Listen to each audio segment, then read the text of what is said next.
Okay, everybody, we're 3 minutes past the hour, so I think we're good to start. Welcome everyone to our second Forever Green Friday Lab Seminar Series. And welcome to everybody that's online. Today's our first, if you guys were with us last week, we did an overview of what Forever Green was. And today's going to be our very first actual lab presentation. And it's going to be led by Saajewa and Chen. And they're going to be talking about protein, fat, and flavor profiling of 3 winter crops, Camelina, Pennycress, and peat. Just a couple of housekeeping notes. They've got an extension speaker up there, which is super. If anyone during the Q&A portion, please make sure you project and speak towards the owl. Folks had trouble hearing last time. And you've probably seen there are cookies for folks in the room. So eat some cookies. Take it away. All right. So first things first, I need to share my screen. All right, everyone. Thank you so much for joining us this afternoon. Like Claire said, my name is Saajewa. My name is Chelsea. Yep. And today we're going to be talking about Camelina, Pennycress, and winter pea.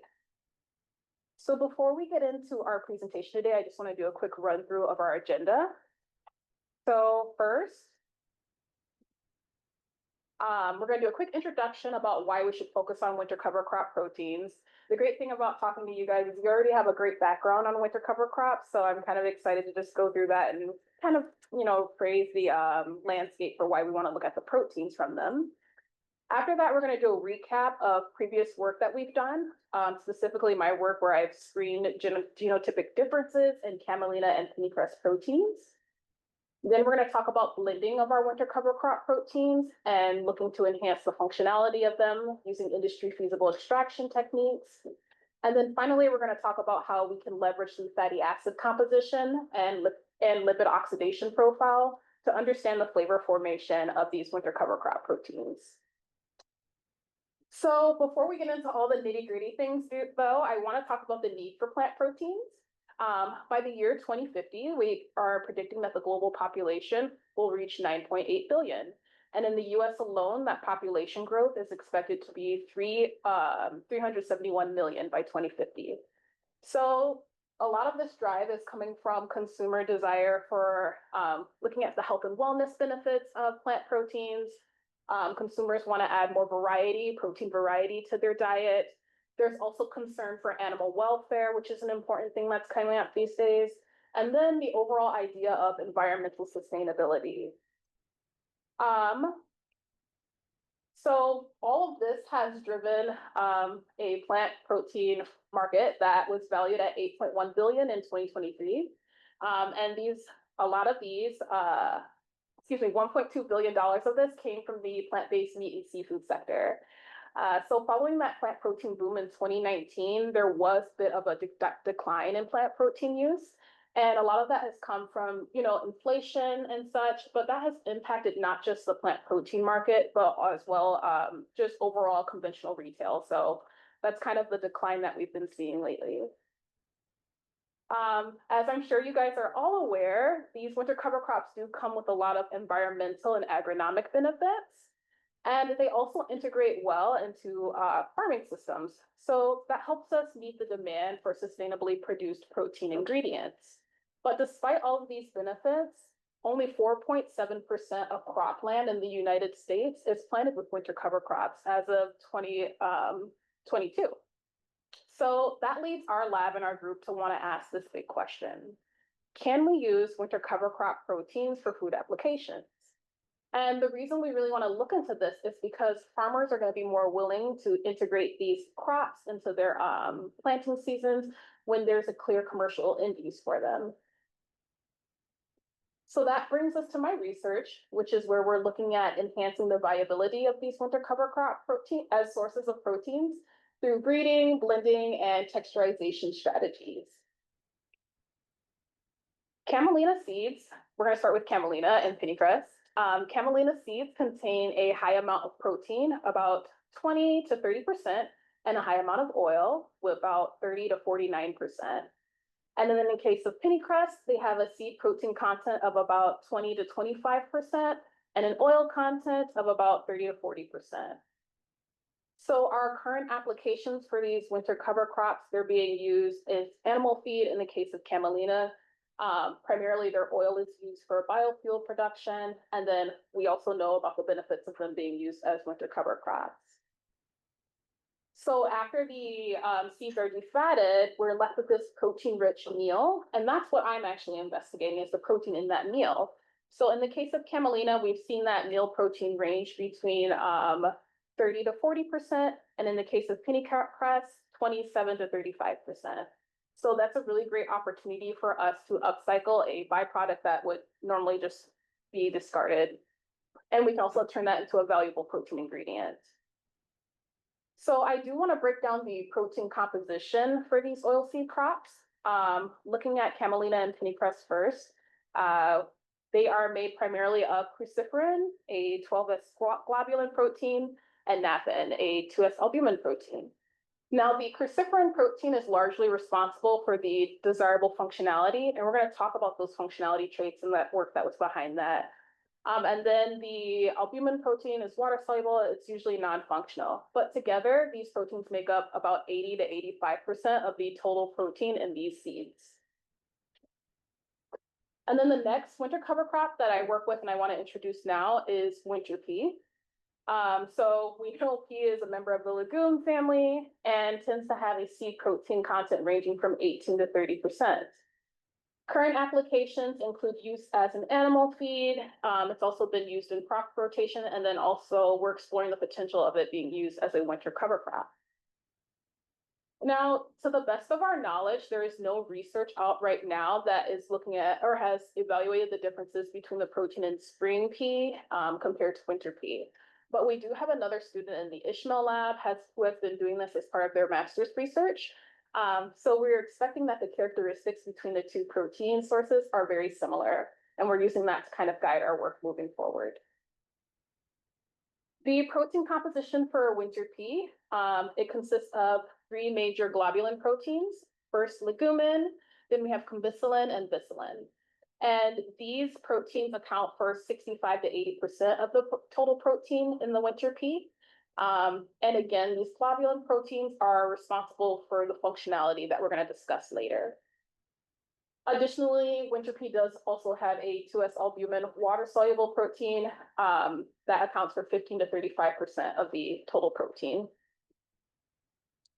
So with that kind of background now, I'd like to introduce my research objectives. My first research objective is to screen different lines of Camelina and Pennycress.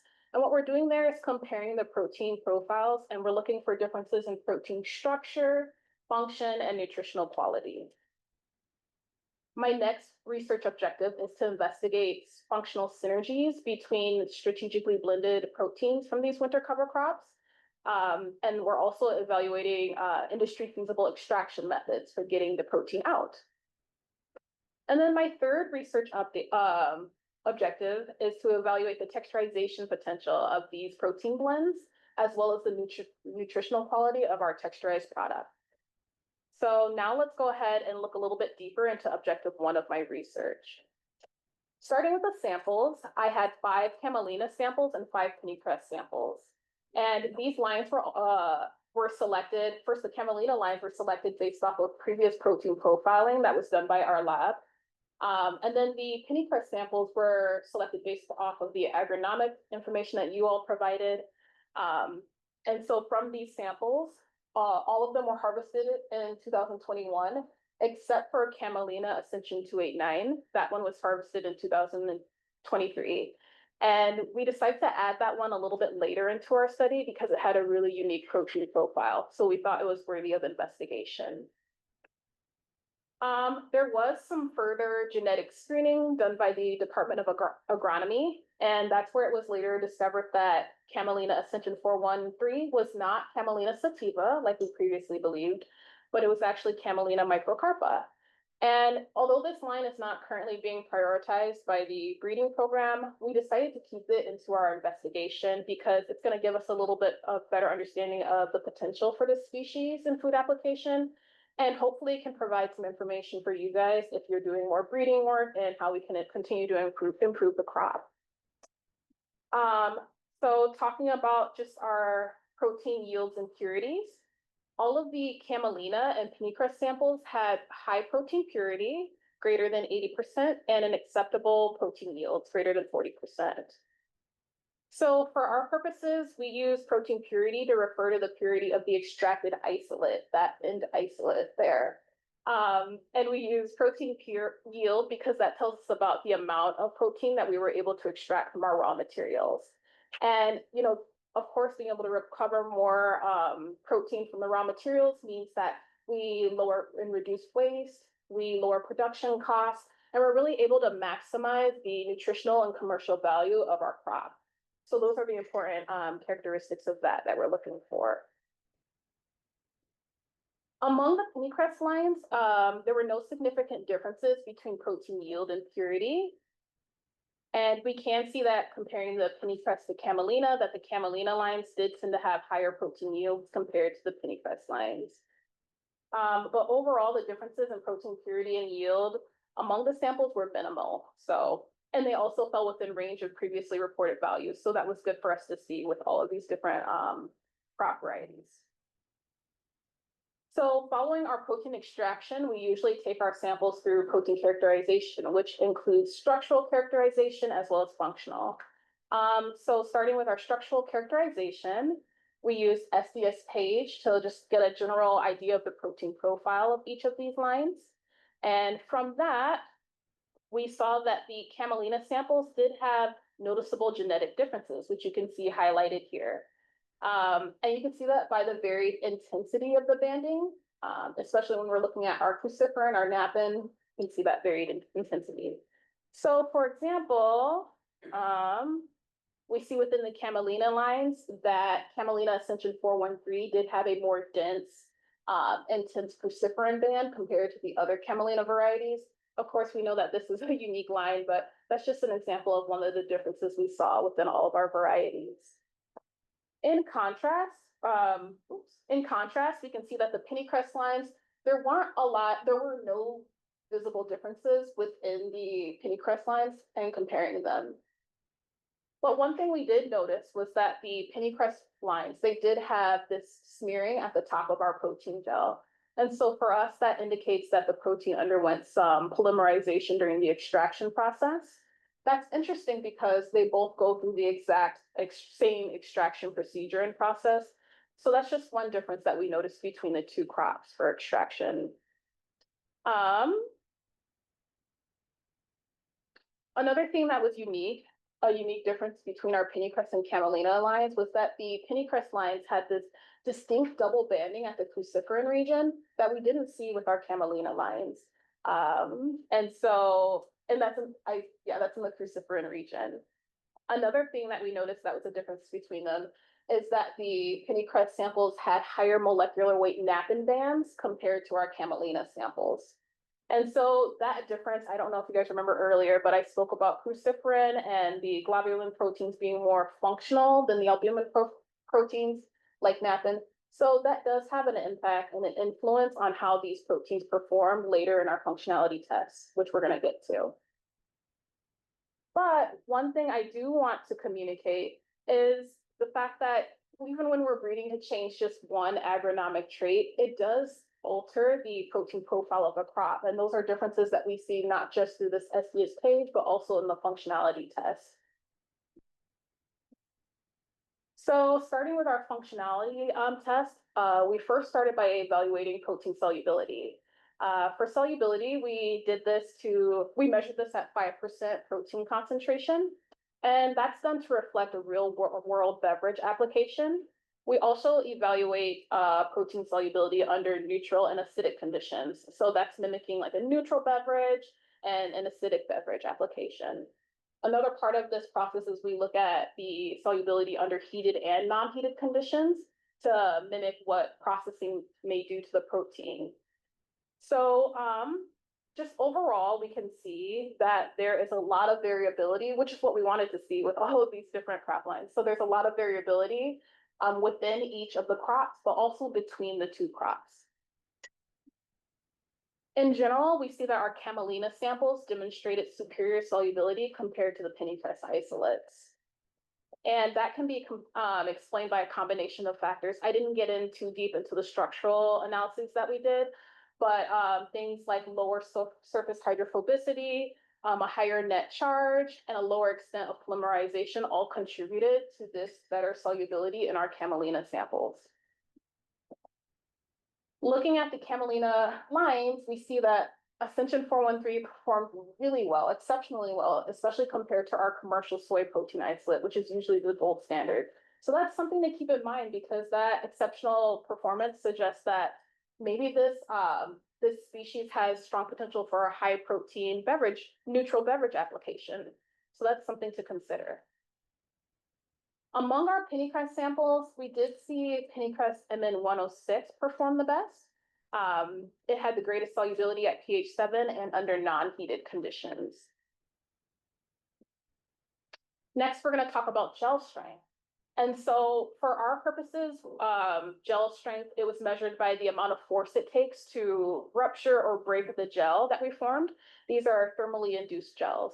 And usually this test can give us insights into how the protein's going to perform in applications like a yogurt or a meat alternative. So that gives us good insight for that. When we're looking at gel strength, the first thing I'm sure you can see is that two of our Camelina lines, Ascension 289 and Ascension 413, as well as one of our Pennycress lines, high protein 258, they weren't able to form a gel. Or if they did form a gel, it was a really loose, like almost yogurt-like consistency gel, so we weren't able to measure it, not strong enough to be measured. I also want to point out these other samples, which were able to form gels. The great thing about this is they either formed gels that were superior to commercial pea protein isolate or comparable. And that's good to see because commercial pea is already out in the market. Yeah, it doesn't perform as well as our commercial soy isolates that are out there, but it's nice to see that our Camelina and Pennycress are holding their own when it comes to that. So finally, we're going to talk about emulsification capacity. So this is an important attribute that supports things like texture. It can support appearance in a food and also can contribute to the shelf life of a food. So for emulsification capacity, it's telling us how well a protein can stabilize the emulsion in the food system. So that would be helpful in something like a salad dressing or a sauce. That's where we might see an emulsion. So here for emulsification capacity, we see that as Camelina Ascension 289 and 413, as well as MN106, they were all our top performers. And they also had emulsification capacity comparable to commercial pea. So again, at least they're performing comparable to a protein isolate that's already out in the market. And that was good to see. Okay. So now I want to walk us through some of our, just like the overall conclusions from this first objective of my research. First, we saw Camelina and we were able to produce Camelina and Pennycress isolates that had high purity and acceptable protein yields. So that's great to see. We also saw that the protein isolates between the two crops and within the crops had clear structural and functional differences. We saw that the Camelina isolates had solubility that was equal to or better than commercial soy protein isolate, as well as commercial pea protein isolate, and that was under acidic and neutral conditions. We also have evidence now that Camelina and Pennycress can gel as well as, or even better than commercial pea protein isolate. And we also saw, it was also shown that the Camelina and Pennycress isolates have emulsifying abilities that are comparable to commercial pea. So something that's already out on the market. So, wow, I mean, this really highlights the impact of selective breeding and the work that you all do. So for the most part, these crops were all grown in the same environment and under the same conditions. But we can see from the work in this comparative analysis that even with that, changing just one genetic trait can greatly and significantly impact the structure and the performance of that protein later in food application. So I hope you guys take that away from the first objective of my research. Now we're going to discuss the second objective of my research, which is where we were investigating the functional synergies between protein blends from the winter cover crops I've already introduced, Camelina, Pennycress, and winter pea. And then we also produce these using industry feasible extraction techniques. So I want to first start about talking about protein blending and give you guys just a little bit of background about that in case you don't know. There is a lot of research out there about protein blending. This isn't a brand new concept that's out there. However, what makes this project unique is that previous research includes blending usually with a plant protein and an animal protein. And then there is some limited research where we're blending two plant protein sources, but usually one of those plant protein sources will include something like a soy or a wheat. And right now consumers are looking to kind of distance themselves from those protein sources. So this study is blending 3 novel plant proteins with no GMOs and no common allergens, which really makes this unique. I want to briefly talk about some of the strengths and limitations that we've found through our work working with these 3 winter cover crops, starting with Camelina, where it demonstrated its superior solubility under acidic and neutral conditions compared to commercial protein isolates. We also saw Camelina have equal or better emulsification capacity and gelling ability compared to P. In the case of Pennycress, we saw greater solubility than P at an acidic pH. And then we also saw comparable gel strength to commercial pea protein isolate. However, Pennycress does have low solubility at neutral pH and lower emulsification capacity. And then finally, we want to talk about winter pea, where we saw that superior solubility at neutral pH compared to soy. I just wanted to briefly say, though, I know I didn't show that data, but that was the work that the previous student that I mentioned previously had worked on, so that's where I'm getting that from. So we saw superior solubility at neutral pH compared to soy, but it did have inferior emulsification capacity and gelling abilities compared to soy. So, oh, and then additionally, there's the nutritional aspect, right? So for Camelina and Pennycress, they're limited by lysine, whereas winter pea is limited by the amino acid methionine. And so when we're taking this opportunity to strategically blend these winter cover crop proteins, we're able to mix and match and kind of fill that nutritional gap, which will hopefully increase the PDCAS value of these protein isolates. Just for your reference, PDCAS is the protein digestibility corrected amino acid score. And so that gives a little bit of an idea of the nutritional quality of our protein isolate. So by combining these, we're able to balance those limiting amino acids, which is really important. So now that we understand a little bit more about the strengths and limitations of each of these isolates, I want to talk about how we're going to actually create our protein blends. So this process starts with sample preparation. It always does. So in the case of our oil seeds, it first started by cold pressing using the hydraulic press. We want to say thank you to AURI for supporting that work and helping us with that, especially with the large quantity. So the samples were cold pressed and the oil was physically expelled and given to Chelsea actually for her work. After that, the samples were further defatted using supercritical CO2 defatting, and then they were milled to a 50 mesh. And that's how we were able to get our defatted Camelina meal, which you can see at the top, and defatted Pennycress meals. And we count these as defatted once the fat content in that sample is less than 3%. In the case of our winter pea, the sample prep process was a little bit different.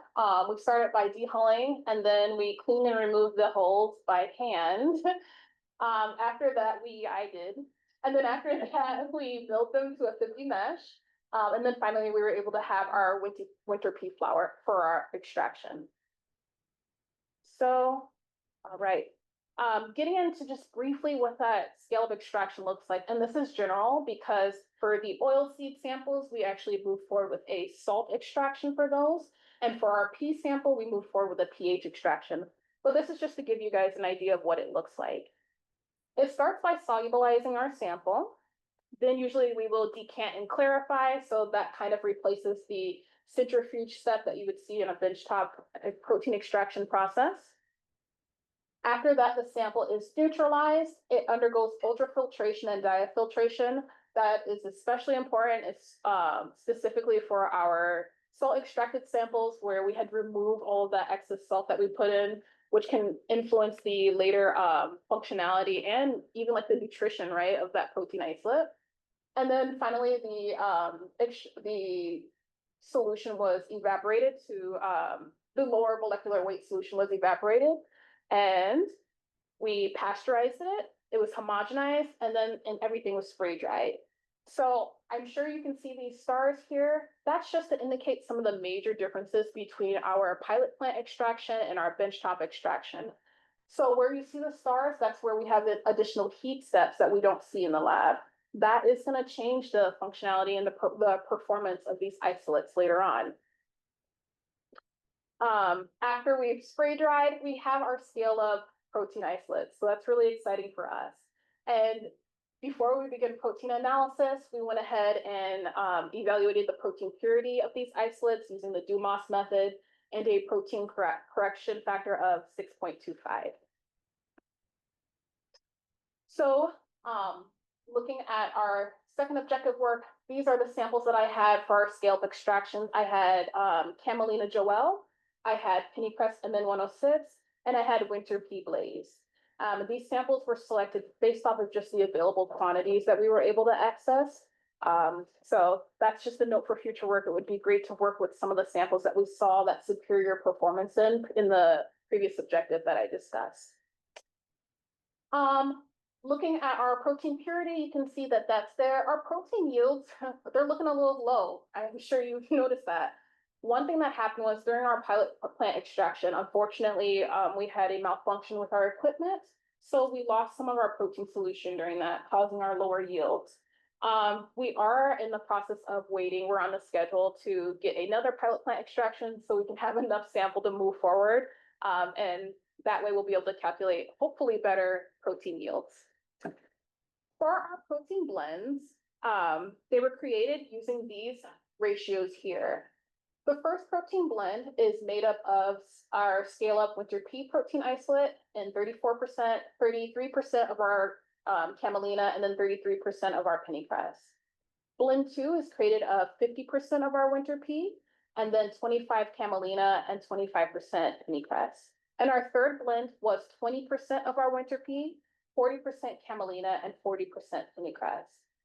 And as I'm sure you can notice, especially in blends 2 and 3, the ratio to camelina and pennycress was kept the same. We did this just based off of the similar family lineage of these two oilseed crops, and they also have similar protein compositions just by having cruciferin and napin. And then let's see here. Oh, and then I just presented our protein purities there. So after our extraction process, we took our samples, we blended them in those ratios at a 5% weight per volume under neutral conditions for 2 hours, just solubilized them. And then they were freeze dried, and that's how we created our actual protein blends. So was a little bit out of order. All right. So another thing I wanted to break down before I get into the data for objective 2 is this idea of synergy, because I'm going to talk about that a little bit. But in our case, we define synergy as the combined effects of our protein ingredients exceeding the sum of the individual contributions. So basically, we want to see that performance to be greater than an average of what you would expect from each of the individual isolates. I do have an example calculation here for synergy for emulsification capacity. This is using blend 3 as an example, where I multiplied the ratio of each of the crops that were in there, as well as their individual performance, to get an average or expected emulsification capacity for blend 3. So if the measured emulsification for this blend is significantly greater than 820, we would define that as having synergy. And if it's not, then we're not calling that synergy. So that's just so you know what's going on moving forward. So to get started, I want to start talking about just our protein functionality, starting with solubility. All of the blends perform better or comparably to commercial pea protein isolate. Again, that's great to see because pea is already out in the market. However, in the case of solubility, we didn't see any we didn't observe any synergy for the blends under either treatment. So that's heated, non-heated, acidic or neutral. We didn't see any synergy. That being said, it is really great to see that our some of our blends performed better than our individual scaled up isolates. So for example, at pH 7, we have blend 2 that did perform well. Those are just, and then, you know, over in pH 3.4, we also see some performing well. So that's good to see. I highlighted those. All right, now we're going to talk about our gel strain. So here we're seeing something special. We're seeing some stars. We're seeing some synergy. So in the case of our blended winter cover crop proteins, we did see that there was synergistic enhancement of gelation capacity. That's really exciting to see. And that was even in blends that had higher proportions of our winter pea, which you can see did perform the lowest when it came to gel strength. So let me go. Okay. And then I want to talk about emulsification capacity. In this case, we saw blend 3 perform really well. There was a synergistic enhancement of emulsification capacity in this blend. And that's likely attributed to its higher content of Camelina isolate, which has favorable emulsification properties, not just as a scale-up sample, but even on benchtop, we saw that. So that was great to see there too. So conclusions from this work, first, this study highlights the industrial feasibility of extracting proteins from these winter cover crops. So that's great to see. We may be able to extract on the benchtop, but looking at how that's actually going to work in the industry is a really important component to this research. The second point is that although not all of the blends match the functionality of commercial soy protein isolate, they did have comparable or better solubility to commercial pea protein isolate, and that was across pH conditions as well as heat conditions. That was great to see. In the case of gelation, we did see that strategic protein blending can synergistically enhance gelling capacity and gel strength. So that was a wonderful find. And then finally, we saw that incorporating proteins with strong emulsification properties, like our Camelina in the case of blend 3, it did synergistically enhance the emulsion capacity. So that was another wonderful find from this objective. So now that that work has been done, what's left for me for the next steps is to first complete the nutritional analysis for the Camelina and Pennycress lines that I evaluated from objective 1, as well as the scaled up isolates that I just spoke about in objective 2. And then the next thing for me is beginning my extrusion work. So extrusion trials with the scale up isolates and blends is next amount on the way for me. Hopefully we'll be getting that done in the spring. Also in the spring, we hope to start working on the texture analysis of the extradates, as well as nutritional evaluation of our extradates as well. And then finally in the fall, it's the summer/fall, I'm going to be finishing up writing my manuscripts and dissertations and hopefully defending if all goes well. So with that, I do want to just acknowledge a few folks that have been really important and supportive of this work. First, Dr. Ishmael, of course, for being my PI. FGI, wow, all the support, funding, responding to emails, that has been great. The Department of Agronomy and Plant Genetics, AURI, who helped us with a lot of sample prep. FAR process, who helped us with the sample prep as well, defatting. Progene, supporting us with more pea sample when we needed. The pilot plant team for our scale-up extractions. And then last but not least, the Ishmael lab. And with that, I'm going to hand the mic over to Chelsea so we can hear a little bit about lipid oxidation.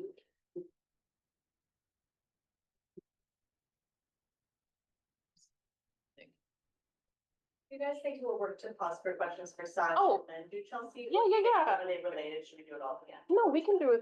You want to pause first? Yeah. Okay. Yeah, Sorry. that makes sense. That makes sense. Either way. I did have one online before I get to the room. Mitch asked, does a plant protein need to be soluble, gelling, and a good emulsifier to be viable in the market? Or is each of those characteristics helpful individually? Yeah, so wow, that kind of goes to like this idea of, is there like one like special plant protein that can answer all of our problems? No, there's not. And so having all or any of those abilities makes a difference. Really what that tells us is where we can apply it. We can figure out how to work with any of those functionality characteristics. It tells us how we can apply it and where we might use it. So the work from my first and second objectives is kind of what has led us to look into evaluating plant protein meat alternatives. So that's kind of how we guided that, just based off of that functionality data. But yeah, that's a great question. I like that. Anyone online can type in a question to the chat, and I think Anthony, you want to speak up to the owl, please? So, excellent talk. Thank you. So I'm on the genomic side of things, so it's very interesting to see stuff further down the pipeline and how everything is coming together and seeing connections between the work that I do. So one of the things you mentioned was there was a lack or limiting amount of lysine was one of the characteristics you mentioned. So I know you're finishing up soon, but for anybody else in the lab, I'm about to plant 3 lines that I'm investigating for elevated lysine levels. Oh, wow. And we also have a collaborator over in Illinois. I don't know if John Sedbrook is on the call, but he's getting us some CRISPR edited lines also for increased lysine content. Wow, that's So, really exciting. We'll have, this is out in the field in a 5x5 plot, so we should have some extra seed if there's anybody interested in looking at that. Okay. It's been something on my radar for a while, and I happen to find some mutants that look promising. Okay, thank you for sharing that. I will make sure to pass it along to Dr. Ishmael because hopefully I won't be screening those. You're still alive in the harvest. Oh, stock opportunity, but I don't know about that. That being said, can you clarify, was that with Camelina or Pennycress, or is it? Oh, sorry, that's those are Pennycress. Pennycress lines, okay. And is that the yellow seeded Pennycress or black? No, so these are black seeded Okay. backgrounds. I'd have to check with John Sedbrook. I believe he's doing the CRISPR editing in black seed, but I'm Okay. not 100% on that. Okay. Thank you so much. Yes. Actually, if it's just a quick question, if it's CRISPR, I hope it's like, if it's CRISPR edited, does that make it a GMO? Oh, So it should qualify as non-GMO. I don't know the full legality of what traits are involved to be involved in these claims.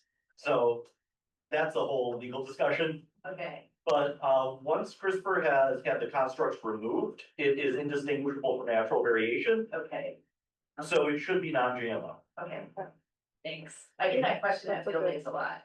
Like, when is it a GMO and when is it just genetic selection? Mhm. Right, the ones that I have here are all just normal EMS. So once that background gets cleaned up, it's perfectly natural. EMS is not considered GMO. Covercrest has several edited lines that they're progressing and existing. They're expecting to go Hey, commercial. Jim, sorry. I don't- Covercrest has several edited Pennycress lines that they've been developing and they're expecting to go commercial with those versions. I have a related question, maybe this is related to what your high glycemic lines are, but you had on one slide 4 different proteins, I think the most abundant individual proteins in your extraction plant protein. Yep. Yeah. Can you model for every substitution mutation on one of those high abundant proteins that converts like an alanine to a lysine or something else? Can you model what impact that will have on the net composition of amino acids in the fully extracted protein? Modeling it? I don't know the answer. I can answer Is that. that more your side? Yeah. Being able to do that is like the holy grail of bioinformatics right now. If you could do that reliably, that would be a Nobel Prize. Well, what total of those 4 proteins, what was the total percent if you add up each individual protein? So the one where you were speaking about 4, that was referring to winter pea. Okay, sure. Okay. For winter pea. I believe it was what, 60 to like 85%. It was a pretty significant amount. Okay, so I mean, that's not. But I might need to go back and check. But like, if you have 85% of the total protein, it's just 4 different species, and you can just do a translation to figure out composition from those four species. That doesn't seem like Nobel Prize winning math. But I mean, making a substitution and predicting the exact effect that it'll have on the final protein is a very complex procedure. So we do protein engineering a lot, and normally we try to do it to improve the function, the biological roles of protein. But making synonymous mutations that are just neutral from whatever that protein is doing in the cell. Here, you don't need it to be a better protein, you just need it to not be worse. And there's way more room to put those neutral mutations. Oh, definitely, yeah, neutral mutations are another matter. But those would alter the amino acid composition of the protein covenant. Yeah, usually, maybe we're taking up a little bit too much time on this one. I'm more than willing to talk more about that, but I'm looking more at like the biosynthesis pathways to increase the lysine that's available within the cells. Which is not necessarily, it gets turned into that, but it also gets stored in other forms. Okay. Fair enough. Any other questions for staff before we move on?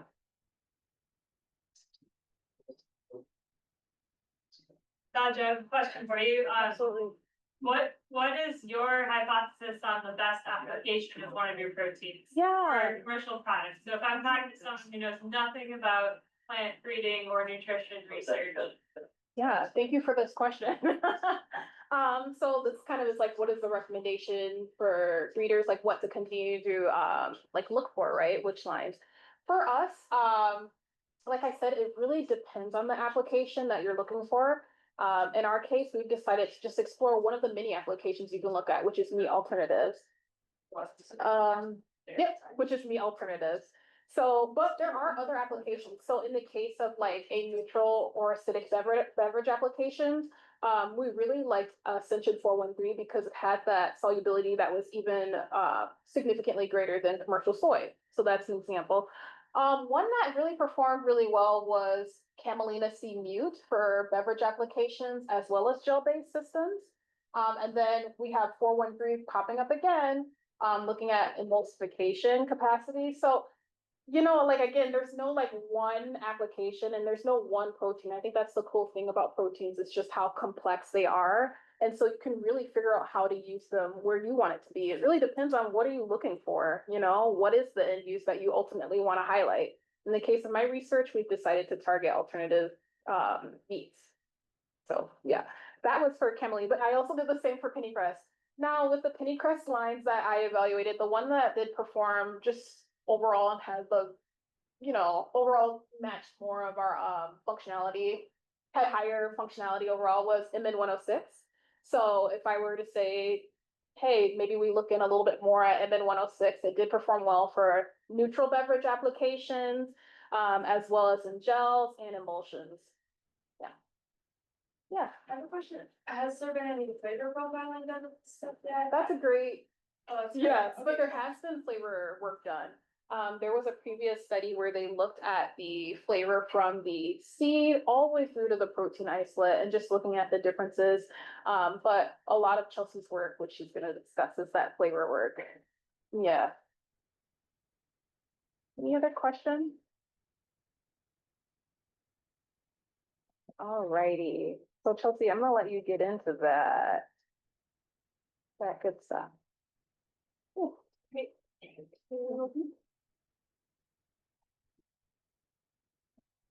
Okay, so hi everyone, my name is Chelsea. My legal name is actually Qianqian Chen, but I go by Chelsea because that's tricky to pronounce. I'm currently a third-year PhD student in Dia's lab, and my work focuses on the flavor aspect, which is leveraging fatty acid composition and lipid oxidation profile to understand flavor formation in those plant-based proteins. So in my study, we're also looking at the same three winter cover crops, Camelina, Pennycress, and winter pea. As Saj mentioned earlier, sorry, how do I get it up? How do I? Yeah, thank you. So as Saj already mentioned, our broader goal is to explore their food applications in this crop so that we can give added values for these crops and encourage farmers to adopt them more widely in the Midwest.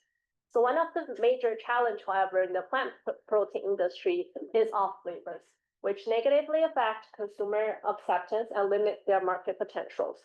So the focus of my work is to understand where these soft flavors come from and how they are formed. And more importantly, how we can reduce them to make the plant protein ingredient more acceptable. Let me go. Huh? She's tricky.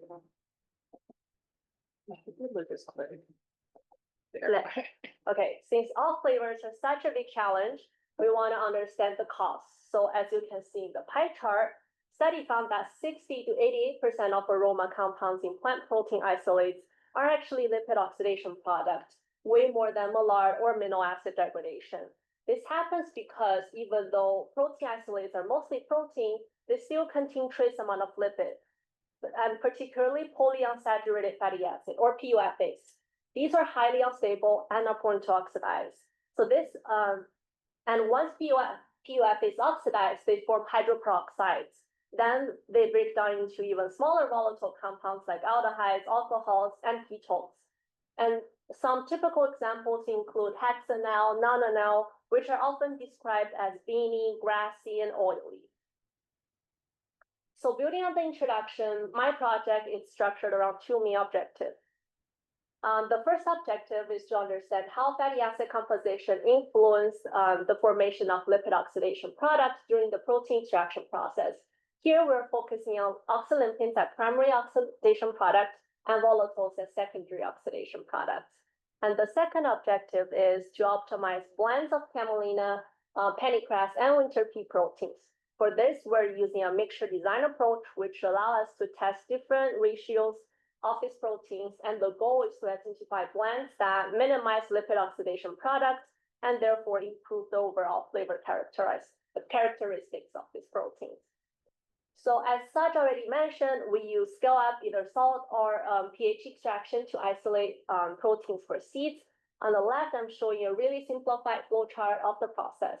So the stars on the chart indicates the sampling points where we collected samples for analysis.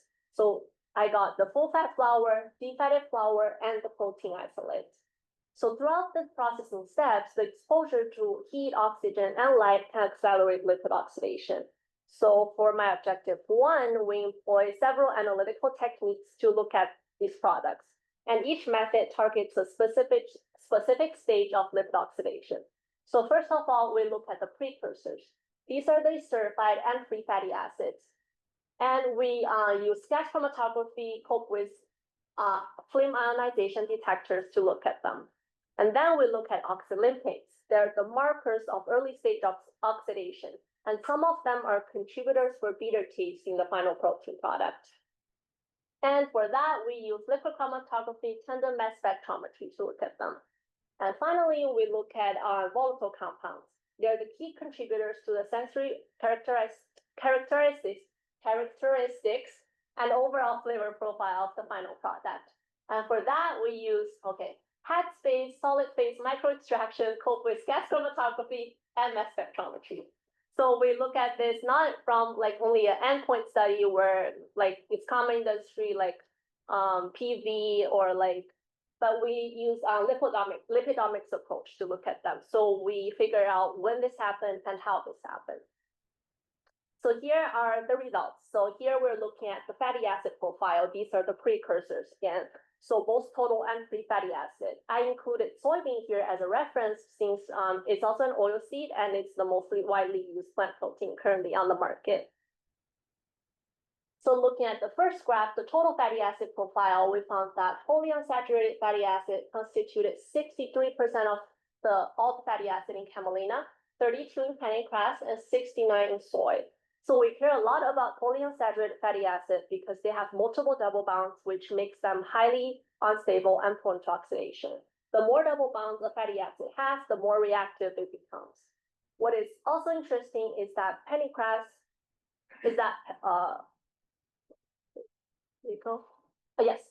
Pennycress showed a lower percentage of free fatty acid, especially the free polyunsaturated fatty acid. This suggests that Pennycress may have an inherent advantage regarding lipid oxidation, which could potentially lead to improved flavor quality compared to Camelina-derived protein isolates. And finally, across all the samples, we observed that the we observed that the percentage and concentration of free fatty acids significantly increased after protein extraction, which is important because the free forms are much more reactive than the esterified forms. So here we're looking at our primary oxidation product, the total oxylipids profile. So the oxylipids in the protein isolate were primary linoleic acid-derived hydroxides and trials, including 9 and 13 hydroxy forms. These compounds have been linked to bitter taste in other studies and are precursors to secondary lipid oxidation products. So we first see that Camelina full-fat flour contains significantly higher oxidation products than Pennycress, which can be linked to its higher polyunsaturated fatty acid value and free fatty acid content.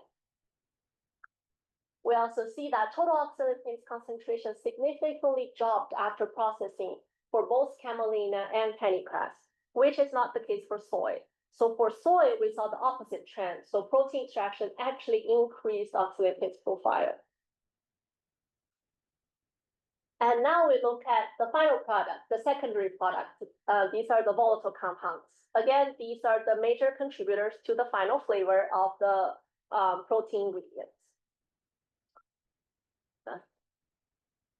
That's a quick again. There. So we were able to identify 58 volatile compounds, and 34 of them, which is listed in this graph, can be related to lipid oxidation. And that includes 14 aldehydes, 11 alcohols, and 9 ketones. And we found that Pennycress protein had the lowest lipid oxidation on dried volatiles among all the protein isolate samples. This reinforces the idea that Pennycress may have an inherent advantage in case of oxidative stability. So for objective 1, here are the main takeaways. First, we saw that processing decreased both primary and secondary lipid oxidation markers in Camelina and Pennycress. Second, when we compare to the commercial soy protein, both Camelina and Pennycress proteins outcompeted the commercial soy to produce fewer lipid oxidation-derived alt flavors. And finally, these results give us a strong starting point. This suggests that by tailoring processing conditions, we can move forward producing cleaner, higher quality protein ingredients with fewer alt flavors. So after characterizing the individual proteins on objective 2, our goal was to identify the most effective protein blends, either in binary or tertiary combination of Camelina, winter pea, and Pennycress. To do this, we use a mixture design approach, which allows us to test different ratios and build a predictive model.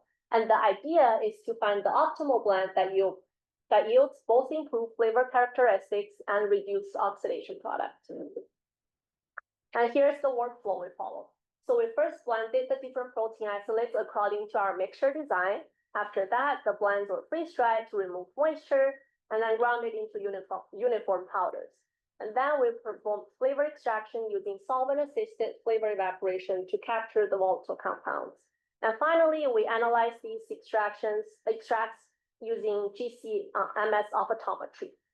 So GC-MS optometry, or GC-MSO, is a really exciting technique because it links chemical analysis with sensory precipitation. So first on this graph, this is how a typical GC-MS works. So the volatile compounds or the flavor compounds get separated in the GC column, then they enter into the mass spectrometer, where we can identify their molecular structure, like which compound is this.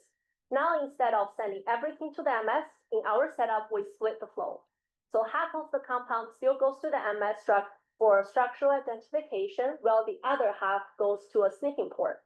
At this port, a trained panelist can smell the compounds in real time and record what they perceive. This way, we're able to connect the chemical data with the sensory data, meaning that we don't just know what compounds are present, we know that but which ones actually contribute to the final flavor profile. So this is an example of volatile data we get from Camelina protein. So what you're looking at is a chromatogram, where each peak represents a compound contribute to flavor. But not every single peak actually contribute to the flavor. Their order thresholds are very different. So for example, at around 4.2 minutes, our panelists detect a strong grassy smell. At the same time, the MS detects the compound as hexanel, which is a well-known lipid oxidation marker that contribute to this flavor. And later on, at around 7 minutes, we see 2-heptanol, which was described by our panelists to have a woody smell. At 9 minutes, we see heptanol, which is leafy, and 40 minutes, our panelists detect nonanol, which was described as like oily, greasy, and oxidized. So this shows the power of GCMSO. It doesn't just tell us what are present, but also which compound actually contribute to the flavor. So these are the data for the GCMSO. I'll first introduce the blend. So we on the left of the slide, we create 10 blends in total, 3 individual proteins on the outside, and 3 binary mixtures and 4 tertiary mixtures in the middle. And for GCMS, we were able to detect 58 volatile compounds across all the blends. And out of this, 16 were actually perceived as odor active by our trained panelists. And these are listed in this table. So this includes aldehydes like hexanol and decanol, alcohols such as like 1-hexanol and 1-octanol, and some organic acid as well. And one key example to highlight is the oxanoic acid. It was described as metallic and green and very unpleasant, and it was one of the strongest odors. Interestingly, it was not perceived in blend 2, 3, 5, 8, 9, and 10. And these blends have something common. So these blends all have little or no winter pea protein, which suggests that pea protein may enhance the precipitation of this off flavor. And moving forward, we'll do quantitative analysis to compare directly on the odor intensities across all blends, and then select the best blend for most promising blend for a follow-up sensitive study. So for objective 2, here are the key results. So first, from GCMSO, we were able to identify 58 volatiles compounds, and among these, 16 are actually contributing to the flavor profile. And second, in the GCO sniffing result, the Camelina, Pennycress P 1/3, 1/3, 1/3 blend, the 10th blend in the middle, performed the best because they only had one compound identified as odor active, which suggests that blending is actually a promising technique to reduce oxidation related off flavors. And finally, for the next step, we'll carry out quantitative analysis followed by a sensory study. So for our next step, we're setting up a descriptive panel to directly evaluate the aroma of these protein blends. Our plan is to recruit about 10 trained panelists who already have prior sensory experience. They'll first go through training using a 12-point glutenol scale, which helps calibrate their intensity ratings. And the panels will then focus on evaluating oxidation-related aromas such as earthy, like grassy or oily, and greasy. We'll then conduct 3 sessions to generate descriptors, rate intensity, and for validation as well. And at this point, the IRB submission is in progress, so the panel study will follow once we receive the approval. So to wrap up, here are the main deliverables from my study. So from a scientific perspective, we provide insight into how fatty acid composition drive oxidation products. Then they, furthermore, down the line, they become off flavor. And we also established a methodological framework that can also be applied to other novel plant proteins. So on the application side, this work provides baseline data for Camelina and Pennycress protein, offers evidence to optimize processing steps for better flavor quality, and to support the development of protein blending strategies to create a better quality and better tasting protein product. And yeah, finally, I would like to thank Forever Green for this opportunity, and of course, my amazing lab members. And yeah, that'll be the end of my presentation. That's our reference, both me and Saj. Yes, I'll take any questions. Is there any understanding of the mechanism why the protein blending would reduce the oxidation results? I mean, all those proteins are there, so they seem like a lipids that would be oxidized would still be present. What is it about the blending that reduces those? Yes, so first of all, we blend them because they have really different fatty acid profiles. They have really different precursors at the beginning. And like above that, we were hypothesizing that there's gonna be some like water flavor interaction or like protein flavor interaction that in this blending process might coat the flavor compound that actually would block or reduce the flavor compound. So both the precursors and the processes. We were hypothesizing that it will help, but I haven't finished this study yet, but yeah, hopefully I'll have something more to talk about next year. Can I add something to it? Sure, hi, Fernanda. Oh, yeah, so my camera is not working. Anyway, or maybe it is. Yeah, I don't know. The thing is, yeah, what Chelsea said is correct. Like we might see some protein flavor interaction, but the other thing too that we might do that is via complementary work is that those blends, as she said, might change the fatty acid composition, which might help actually with shelf life stability, right? Because now we might have something that is more shelf stable, but you are completely correct. Like the off flavors that were formed during processing are still there, right? Unless, as you said, some of the proteins might have bind with some of the flavors, but that's, yeah, that just to add to what she said. Question, when you were showing the sort of the time across time and how there's different smells that come up at different times, are those like cumulative or like there's different, they can sense different things at different times? Oh, so how it works is actually all the peaks combined is what you actually perceive in the protein. So this technology actually, all the flavor compounds actually get separated in the gas chromatography column. So it comes out and get detected or sniffed by us like one by one individually because they have different structures, different molecular weight, like different interaction with the column. So they'll come out at distinct retention time. That's how the different peaks represent. Because, but yeah, together they form the smell that you actually perceive in a sensory study. See the question. Yes. I'm just curious, how are you planning to, you described how you're gonna train your panelists. How are you planning to recruit them? I asked the help from our sensory center from Zeta, and she had like a email list that were like, I think previously they got, and we're gonna send out emails and posters, and we have all the selection or screening tests for them as well. Yeah. Do they have to pass like a test to be good at smelling things? Oh, yeah. We'll give them some samples and see like how many orders they were able to identify. We give them an apple and they literally read nothing. They're like, sweet, that person's not gonna pass. We'll also train them as well on plant proteins. Like we'll give them different plant proteins like as a baseline for them to teach them, oh, this is oily. We'll give them like a really bad oil sample that's been there like 5 years old. It's really rancid. We'll teach them, oh, this is rancid. So they have at least like some knowledge about how they're gonna do the panel. Hey everybody, I am joining from home because I can still be helping a little bit with baby while I listen in on the presentation. So two awesome presentations. First of all, thank you both.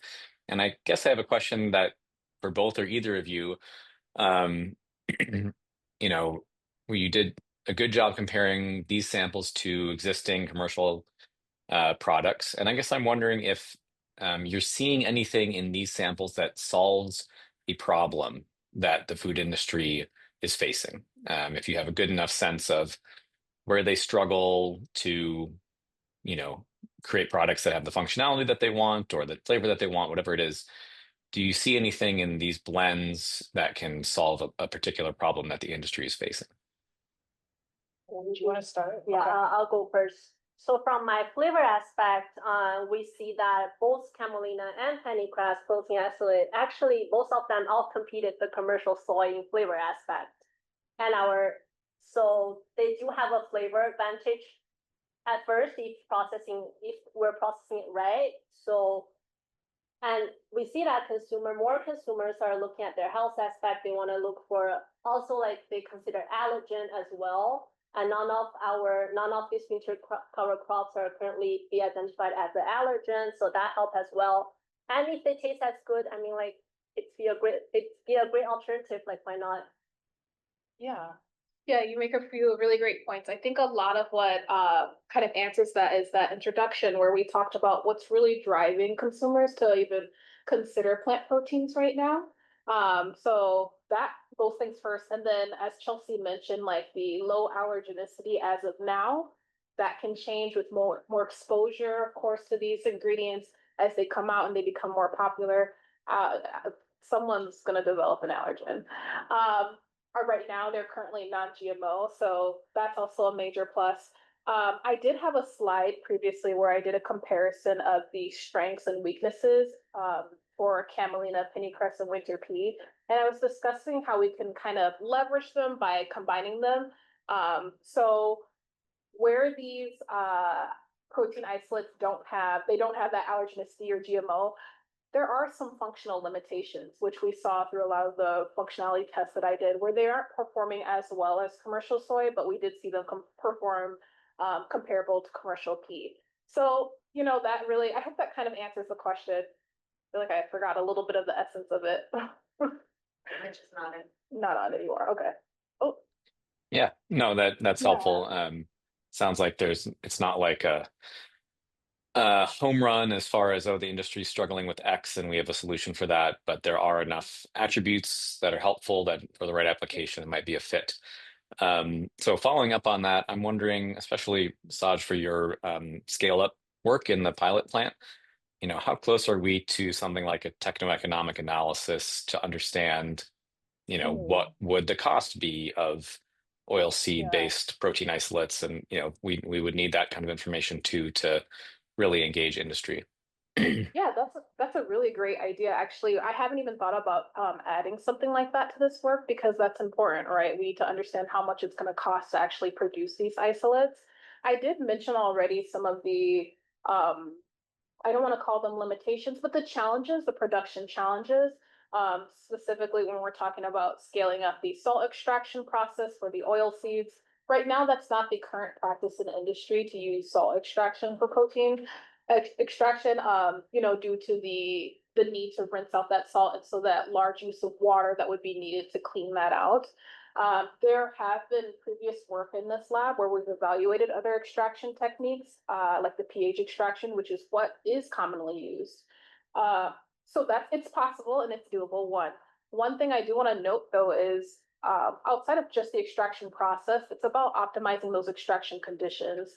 So right now in industry, there can be really harsh extraction processes that ultimately can, you'll have great protein yield at the end and it's quick and it's like what's already been done, so it's easy to integrate. However, those harsh conditions do impact the end functionality of that protein later. So what's unique about this work is the processes we've evaluated, they've really taken into consideration the preservation of our functionality of our protein, which is unique. So yeah, those are kind of just some of my thoughts around that, but that is definitely a component that we need to add. I think that would be really valuable, right, to kind of push these winter cover crops as we're looking at in-use applications for them. Great question. Thank you so much. Yeah. Any other questions for either presenter? One more quick flavor question, Yes. Chelsea. When you were showing it outperforming the commercial soy protein isolates in terms of the amount of molecules that were kind of in the end product of the protein, does that mean it just has a more neutral flavor or just still less of those undesirable volatile compounds overall? So we see that the attributes that the consumer most dislike about plant protein is that they smell beany, grassy. They smell like grass. They smell like plant. So, which they are plant, I guess. That's just what they are. But like both Camelina and Pennycress has less of those beany and oily grassies. So they still have a distinct flavor in and of themselves, but less of those. I would say that undesirable. they're also more neutral Okay. as well compared to the commercial soy protein. And I did just want to add, that actually kind of shaped why we decided to move forward with that salt extraction process, was the different flavor differences between that salt and pH extraction. We saw that the salt extracted samples had lower, like of that off flavor, so that's why we chose to move that forward, and that I'm sure it contributes to, close to our mouths, yeah. Yeah, so the conditions, the less harsh conditions definitely help with less lipid oxidation as well. Because the harsher conditions usually accelerate lipid oxidation, which produce more off flavors at the end. Fernanda, can I ask you a question? Mitch, sorry, Jess is gonna ask a question. Okay, go for it. Our panelists, so you're next. I'll try and be fast, Mitch. We've got time.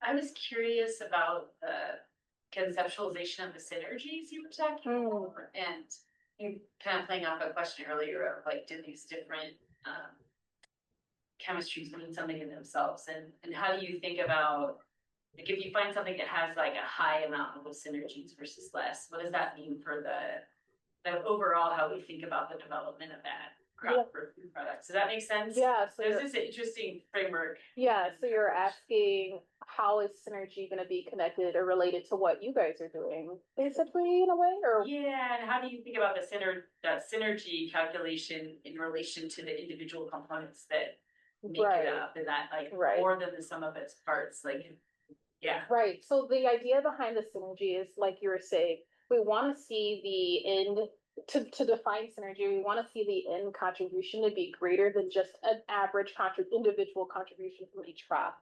And so what that's telling us when we do see synergy is that somewhere in that blending process, and there's going to need to be more work to be done. My work is just setting the framework for this.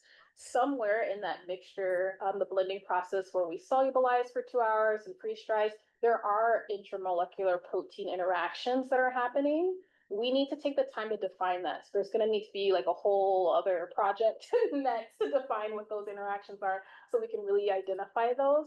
This is just providing just that framework to say, hey, it is happening, right? We do see that. So that's a really great question. Yeah, thanks for that. Interesting way of thinking about it. Yeah. So hopefully, future student will be able to come in and really break that down for you. Write that question down For for the- 2 years down the road. Yeah. Yeah, so Fernanda, I know you're working on a groundbreaking new oil extraction and protein isolation process. So I don't know if you've done enough to evaluate, but we're hearing a lot about both how the processing affects the end use characteristics in various ways, and also, is it adoptable by industry? Is it similar to what they do now or not? And so can you maybe, you don't want to speculate, but would you speculate on if you think that your new process could kind of give us some of those factors of more gentle processing and also being cost effective for industry, or is it too early to say? Yeah, no, I think we are getting very good outcomes so far. Like we've been working a lot with hemp, right? We have the project where we applying this new technology to hemp. We see only like benefits so far. One, that when we do defatting, we do have the use of hexane, like the majority, that's the most common, that is what industry does.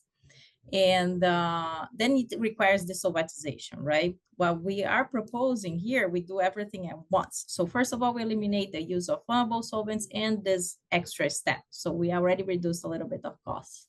Second, on the functionality, we observe like similar or even higher functionality than conventional methods. And the system itself, like the machinery, all the plant would be the same. We are just changing solvents, right? And instead of using, for example, a 2-phase decanter, that's what they use for like sediments and the liquid phase, we would have a 3-phase decanter where we can have the oil, the middle part, that is the protein rich part, and then the fiber rich. And from there, the processing is exactly the same. So that's another advantage. What we've seen as well is the yield of extraction is higher, especially for those crops that it require a lot of high pH. That's why we think that for Camelina would be very helpful, because usually we need a lot of pH to extract when we are doing right size, when we're doing the 11 or 12. Yeah, so that's damage a lot the protein. We can use our solvent and do extraction at pH 7, which is pretty great.